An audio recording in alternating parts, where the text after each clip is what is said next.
आदि जनजाति भारतीय राज्य अरुणाचल प्रदेश में सबसे अधिक आबादी वाले स्वदेशी समूहों में से एक है। आदि सियांग फ्रंटियर डिवीजन की महत्वपूर्ण जनजातियों में से एक है। सियांग फ्रंटियर डिवीजन आदि लोगों का घर है।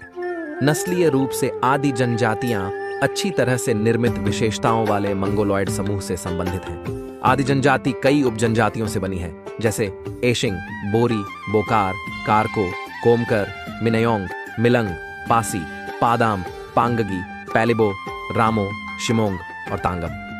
खुद को आदि के रूप में पहचानने वाले सभी जातीय समूह आबोटानी के वंशज माने जाते हैं। पुराना शब्द अबोर असमिया द्वारा दिया गया एक उपनाम है और इसका शाब्दिक अर्थ स्वतंत्र है। आदि का शाब्दिक अर्थ है पहाड़ी या पहाड़ की चोटी। आदि लोग पहाड़ी गांवों में रहते हैं।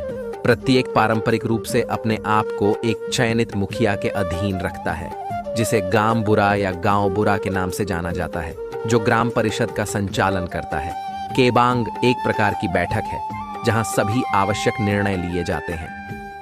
केबांग गांव से संबंधित किसी भी विवाद या मुद्दे को सुलझाने के लिए पारंपरिक अदालत है। पुराने समय की काउंसिल्स में गांव के सभी बुजुर्ग शामिल होते थे और निर्णय मोशुप में तय किए जाते थे। मोशुप का अर्थ है गांव का सामुदायिक घर।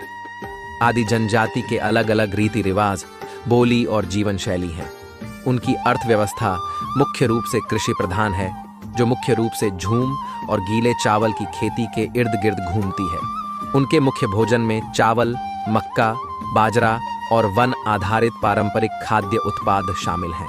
आदि समाज में दो प्रकार के शयनगृह हैं। लड़कों के लिए इसे मोशुप कहा जाता है और लड़कियों के लिए इसे राशेंग कहा जाता है।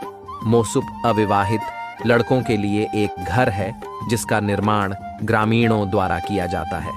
10 वर्ष और उससे अधिक उम्र के बच्चे मोशुप के सदस्य बन सकते हैं। उनका मानना है कि इस प्रणाली से बच्चों में सहयोग, परस्पर सम्मान एवं भाईचारा की भावना विकसित होती है। मोशुप्स में अलग अलग मेरम या कमरे होते हैं। राशेंग कंपैरेटिवली रूप से छोटा और अधिकतर गांव के मध्य में बनाया जाता है। एक सीनियर लड़की इस घर की प्रभारी बनती है। आदि लोगों के बीच शयनगृह एक महत्वपूर्ण भूमिका निभाते हैं और शयनगृह को नियंत्रित करने वाले कुछ नियमों का पालन किया जाता है। उदाहरण के लिए, एक पुरुष किसी महिला के छात्रावास में जा सकता है, हालांकि उसे रात भर रुकने की अनुमति नहीं है। आदि समुदायों के बीच कलाकृतियां लोकप्रिय हैं।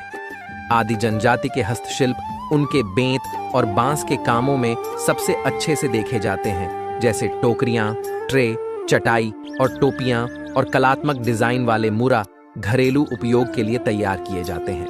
आदि समूह की महिलाएं विशेषज्ञ बुनकर हैं। वे हथकरघा में अपनी क्षमताओं को प्रदर्शित करते हुए कोट, जैकेट, बैग और शॉल जैसी कई चीजें बुनते हैं। महिलाओं और पुरुषों के लिए अलग अलग पोशाकें हैं जो जनजातियों की महिलाओं द्वारा बुनी जाती हैं। क्षेत्र के आधार पर बेंत, भालू और हिरण की खाल से बने हेलमेट कभी-कभी पुरुषों द्वारा पहने जाते हैं। अविवाहित लड़कियां बियोप पहनती हैं, एक आभूषण जिसमें उनके पेटीकोट के नीचे 5 से 6 पीतल की प्लेटें लगी होती हैं। आदि लोग कई त्योहार मनाते हैं। विशेष रूप से उनके प्रमुख त्योहार आरान, डोंगिन, सोलुंग, पोड़ी बारबी और एटोर हैं। सोलुंग सितंबर के पहले सप्ताह में 5 दिन या उससे अधिक समय तक मनाया जाता है। यह भविष्य की भरपूर फसल की तलाश में बीज बोने और रोपाई के बाद मनाया जाने वाला एक फसल उत्सव है। त्योहार के दौरान महिला लोगों द्वारा पोनुंग गीत और नृत्य प्रस्तुत किए जाते हैं। आदि नृत्य धीमी, देहाती और खूबसूरती से मंत्रमुग्ध कर देने वाली पोनुंग शैली से लेकर एटोर उत्सव के दौरान पुरुषों द्वारा किए जाने वाले उत्साहवर्धक डेलोंग की थाप तक भिन्न होते हैं।